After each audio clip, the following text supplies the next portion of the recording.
నమస్తే.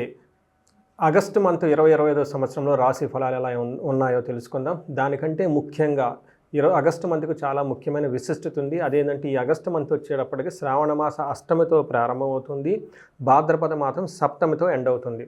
అయితే ఈ మధ్యలో ఎన్నో పర్వదినాలు, విశిష్ట దినాలు, ముఖ్యమైన దినాలు ఉన్నాయండి. ఇవన్నీ చక్కగా జరుపుకోవాలని చెప్పేసి నేను కోరుకుంటున్నాను. ఫస్ట్ వచ్చేటప్పటికి వరమహాలక్ష్మి ఆగస్టు 8న ఉందండి.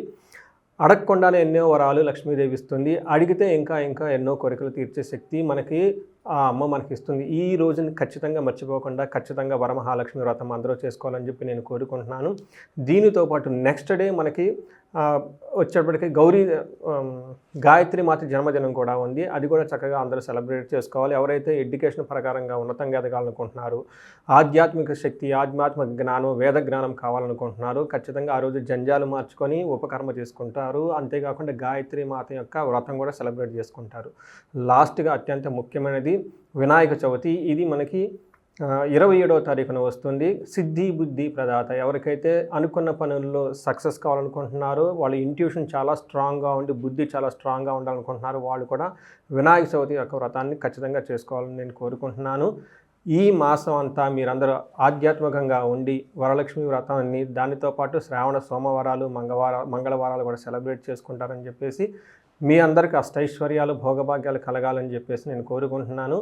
ఈ యొక్క సహజంగానే మీకు ఎన్నో రెమెడీస్ చేసుకోవడానికి కావాల్సిన ఒక మంచి మంత్ ఈ మంత్ని అందరూ సద్వినియోగం చేసుకోవాలని, ఆధ్యాత్మికంగా గడపాలని నేను కోరుకుంటున్నాను. మీ అందరికీ జన్మ జాతకంలోని, గోచార జాతకంలోని దోషాలని పోవాలని చెప్పేసి నేను కోరుకుంటున్నానండి. నమస్తే. ఆగస్టు మంత్ 2025 సంవత్సరంలో మిథున రాశి వారికి ఎలా ఉందో మనం చూద్దాం. మనం చెప్పుకున్న విధంగా ఇది ఎంతో పవిత్రమైన మాసం, ముఖ్యమైన మాసం, ఎన్నో ముఖ్యమైన పండుగలు ఉన్నాయి. ఈ మాసంలో కనుక మనం చూసుకుంటే ఫస్ట్ మిథున రాశి వాళ్ళకి ఓవరాల్గా చూసుకుంటే ఈ మంత్ చాలా బాగుందని మనం చెప్పుకోవచ్చు. ఆగస్టు మంత్లో ఈ మిథున రాశిలో ఉన్న నక్షత్రాలు కనుక మనం చూసుకుంటే ఇందులో మృగశిర 3, 4 పాదాలు, ఆరుద్ర 1, 2, 3, 4 పాదాలు, పునర్వసు ఫస్ట్ 1, 2, 3 పాదాలు అంతా కూడాను మనకి మిథున రాశిలో ఉంటారు. పేరు బలం కనుక మనం చూసుకుంటే వీళ్ళకి కా, కీ, కు, జ్ఞం, జ్ఞ, చే, కా, కో, కే, కౌ, హ అనే అక్షరాలంతా కూడాను మనకి మిథున రాశిలో ఉంటారని గమనించుకోవచ్చు. అయితే గ్రహస్థితిని బట్టి కనుక మనం చూసుకుంటే ఈ ఆగస్టు మంత్లో సూర్యుడు వచ్చేటప్పటికి 17న మారుతూ ఉన్నాడు. అయితే జూలై లాస్ట్ ఎండ్లోనే వచ్చేటప్పటికి మనకి జూలై 22వ తారీఖున బుధుడు వచ్చేటప్పటికి కర్కాటక రాశిలో మారుతూ ఉన్నాడు. శుక్రుడు వచ్చేటప్పటికి మిథున రాశిలోకి జూలై 26వ తారీఖున మారుతూ ఉన్నాడు. జూలై 28వ తారీఖు కుజుడు వచ్చి మనకి కన్యా రాశిలోకి మారుతూ ఉన్నారన్నమాట. ఈ యొక్క గ్రహ స్థితిని గట్టి మనం కనుక చూసుకుంటే లఘు గోచారము, సూక్ష్మ గోచారం అన్న కాన్సెప్ట్తో కనుక మనం కంపేర్ కనుక చూసుకుంటే వీళ్ళకి ఎలా ఉంటుందంటే లక్ష్మీప్రదంగా ఉంటుంది. మాసం అంతా సూర్యుడు 3వ ఇంట్లో ఉండి చక్కటి విజయాన్ని తీసుకొని వస్తూ ఉన్నారు. రిపప్రియం, శత్రువులతో కలిసి కనుక మీరు కూర్చొని మాట్లాడితే విజయం మీదవుతుంది. శ్రేయం, మీకు ధనం వచ్చే అవకాశం ఎక్కువగా ఉంటుంది. దీనితో పాటు అఖిల విషయ భోగం, అన్ని విషయాల్లో ఓవరాల్ ప్రాస్పరిటీ ఉండే అవకాశం మీకు ఎక్కువగా ఉంటుంది. ఇది మనకి లఘు గోచారము, సూక్ష్మ గోచారం అన్న కాన్సెప్ట్ ప్రకారం మనం మహర్షులు ఇచ్చే విధంగా మనకు చూస్తే బాగుంటుంది. అయితే సూర్యుడు ఈ ఒక్కొక్క గ్రహం ప్రకారం కనుక చూసుకుంటే సూర్యుడు 3వ ఇంట్లో ఉండి 9వ ఇంట్లో చూడటం వల్ల ఇది ఒక సూర్యుడు మంచి పొజిషన్ మనం చెప్పుకోవచ్చు. మనకు మహర్షులు 3వ ఇంట్లో సూర్యుడు ఉంటే ఏమని ఉంటుందంటే ఆరోగ్యం, నిత్య సంతోషం, బంధుమిత్ర సమాగమ, అర్ధలాభాచ పుత్ర సౌఖ్యం, ఇష్టసిద్ధి, తృతీయ స్థానకే శుక్ర రవి అని మనకు చెప్తూ ఉంటారు. తృతీయ స్థానకే రవి అని మనకు చెప్తూ ఉంటారు. అంటే ఈ ప్రకారం కనుక చూసుకుంటే మనకి ఆరోగ్యం బాగుంటుంది, నిత్యం సంతోషంగా ఉంటాము, బంధుమిత్రులతో చక్కగా కలిసి హ్యాపీగా ఉంటాము, అర్ధలాభం ఉంటుంది, సౌఖ్యంగా ఉంటారు. సో సూర్యుడు 3వ ఇంట్లో ఉండటం వల్ల ఒక రకంగా కనుక చూసుకుంటే మిథున రాశి వాళ్ళకు లాస్ట్ 2 months కొంచెం ఇబ్బందులు పడే వాళ్ళు చాలామంది ఉన్నారు. జాబులకు పోయినాయి అని చెప్పేసి నాకు చాలామంది ఫోన్లు చేశారు.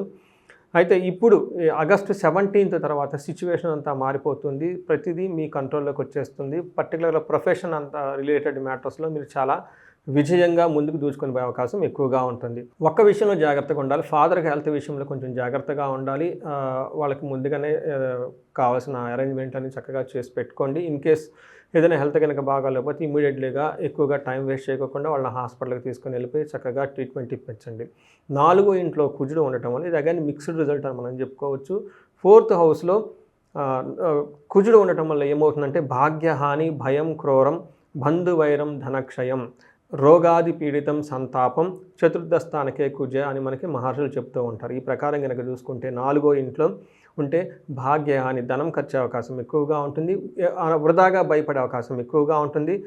క్రూరం నీకేదో ఒక నెగిటివ్ యాటిట్యూడ్ ఎక్కువగా ఉంటుంది. బంధువులతో గొడవ పడే అవకాశం, ధనక్షయం ఉండే అవకాశం ఎక్కువగా ఉంటుంది. అంతేకాకుండా కొంచెం హెల్త్ కాంప్లికేషన్స్ వచ్చే అవకాశం ఎక్కువగా ఉంటుంది.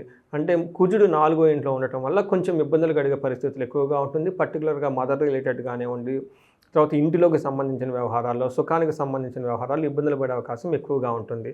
కుజుడు 7వ ఇంట్లోను 11వ ఇంట్లోను చూడటం వల్ల మానసికంగా ఆందోళన పడే అవకాశం ఎక్కువగా ఉంటుంది. 11వ ఇంట్లో చూడటం వల్ల ధనం విషయంలో చాలా చక్కగా బాగుంటారని మీరు గమనించుకోవచ్చు. అయితే శుక్రుడు మనం గనక చూసుకుంటే శుక్రుడు ఫస్ట్ హౌస్లో ఉండి చక్కగా కుజుడు ఇందాక ఏమేమి ఇబ్బందుల్లో ఏ విషయాల్లో ఇబ్బందులు పెడుతున్నాడో శుక్రుడు ఇమ్మీడియట్గా ఆ విషయాల్ని కేర్ తీసుకొని వాటిని తిరిగి కరెక్ట్ చేసే బాధ్యతను శుక్రుడు తీసుకొని, శుక్రుడు మీకు ఫస్ట్ హౌస్లో ఉండటం వల్ల ఏమని చెప్తారంటే అర్ధలాభాచ్చ సౌఖ్యం పరస్త్రీ సంగమం యత్న కార్య లాభాశ్చాత్ జన్మకే భృగునందనే అని మనకి సంస్కృతంలో వివరించడం జరిగింది.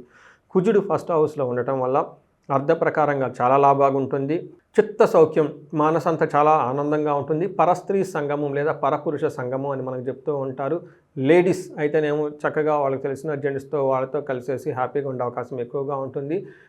జెంట్స్ అయితే కనుక లేడీస్తో ఎక్కువగా మాట్లాడి వాళ్ళతో కలిసి హ్యాపీగా ఉండే అవకాశం ఎక్కువగా ఉంటుంది. కనుక అంతేకాకుండా యత్న కార్యార్థ లాభాశాత్ ఏదైనా కనుక పని చేస్తే అందులో విజయం వచ్చే అవకాశం ఎక్కువగా ఉంటుంది. అంతేకాకుండా ఒక ముఖ్యమైన విషయం, ఇప్పటిదాకా కనుక లేడీస్కి మీకు ఎవరికన్నా జెంట్స్ ఇంట్లో కానీ బయట కానీ మనస్పర్ధలు ఉంటే అవన్నీ తొలగిపోయి చక్కగా ఉండే అవకాశం ఎక్కువగా ఉంటుంది. అదేవిధంగా జెంట్స్కైనా లేడీస్తో కనుక ఎవరితో కనుక ప్రాబ్లమ్స్ ఏమైనా ఉంటే అంతకుముందు అవన్నీ సమస్య పోయి చక్కగా ముందుకెళ్ళే అవకాశం ఎక్కువగా ఉంటుంది.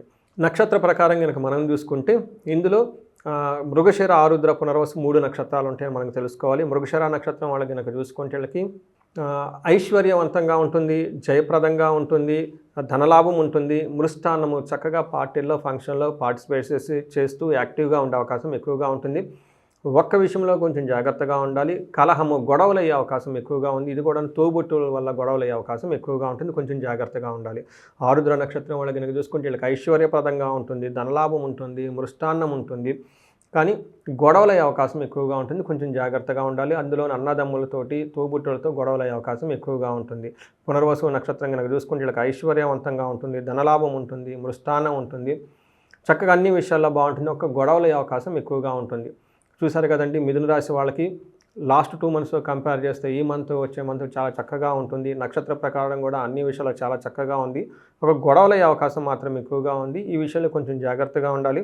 ఆరుద్ర నక్షత్రం వాళ్ళకి సుఖనాశనం, మీకు ఇప్పటిదాకా కంఫర్టబుల్గా ఉన్న ఒక వెహికల్ కానివ్వండి, లేదంటే ఏమని చెప్తారు, ఏదో ఒక విషయంలో మీకు బాగా సపోర్ట్ ఇచ్చి మిమ్మల్ని చక్కగా ఏమని చెప్తారు, మీకు హెల్ప్ చేసిన వాళ్ళు కానివ్వండి, ఒక వస్తువు కానీ ఒక ఐటమ్ వల్ల అది మీకు దూరం అవడంతో ఇబ్బంది పడే అవకాశం ఎక్కువగా ఉంటుంది. పర్టికులర్గా ఫిజికల్గా కంఫర్టబుల్గా ఉన్న విషయాలు ఏదో ఒకటి మీకు దూరమై కొంచెం ఇబ్బంది పడే అవకాశం ఎక్కువగా ఉంటుంది. కొంచెం వెహికల్ విషయంలోనూ, ఇంటికి సంబంధించిన ఎన్విరాన్మెంట్ మీకు ఏదైనా కనుక సపోర్ట్ ఇచ్చే వాళ్ళలో ఆల్టర్నేటివ్ పెట్టుకుంటే మీరు ఈ ఇబ్బంది పడకుండా ఉండే అవకాశం ఎక్కువగా ఉంటుంది. సో మిథున రాశి వాళ్ళు కనుక చూసుకుంటే ఒక కుజుడికి సంబంధించి కొంచెం ఇబ్బందిగా ఉంది కాబట్టి మంగళవారం ఖచ్చితంగా మీరు మంగళ గౌరీ వ్రతం చేసుకోవటం స్టార్ట్ చేయండి. అట్లీస్ట్ ఒక మంగళవారం చేసుకొని సుబ్రహ్మణ్యేశ్వర స్వామి దేవస్థానానికి వెళ్ళి అక్కడ ఎవరికైనా 1 కేజీ కందులు కనుక దానం చేస్తే చక్కగా ఆ కుజుడు పెట్టే ఇబ్బందుల నుండి చక్కగా ఉంటారని గమనించుకోవచ్చు.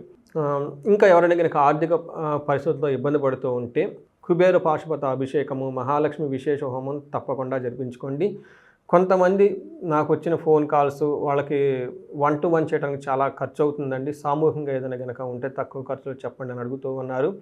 అందుకని ఇది అంతా దృష్టిలో పెట్టుకొని ఆగస్టు 21వ తారీఖున, ఆగస్టు 22వ తారీఖున ఈ 2 రోజులు ఫస్ట్ రోజు వచ్చేప్పటికి కుబేర పాశుపత అభిషేకం, ధనం సంపాదించిన ధనం స్థిరంగా నిలబడి ఉండటానికి కుబేర పాశుపత అభిషేకం ప్లాన్ చేశాము. అంతేకాకుండా 2వ రోజు వచ్చేప్పటికి మహాలక్ష్మి విశేష హోమం చేయడం జరుగుతూ ఉంటుంది. ఈ విశేష హోమం యొక్క రిజల్ట్ ఏమంటే, ఒకటి శీఘ్ర ధన ప్రాప్తి, అంటే మీకు ధనం తొందరగా మీకు రావడానికి, సంపాదించుకోవడానికి.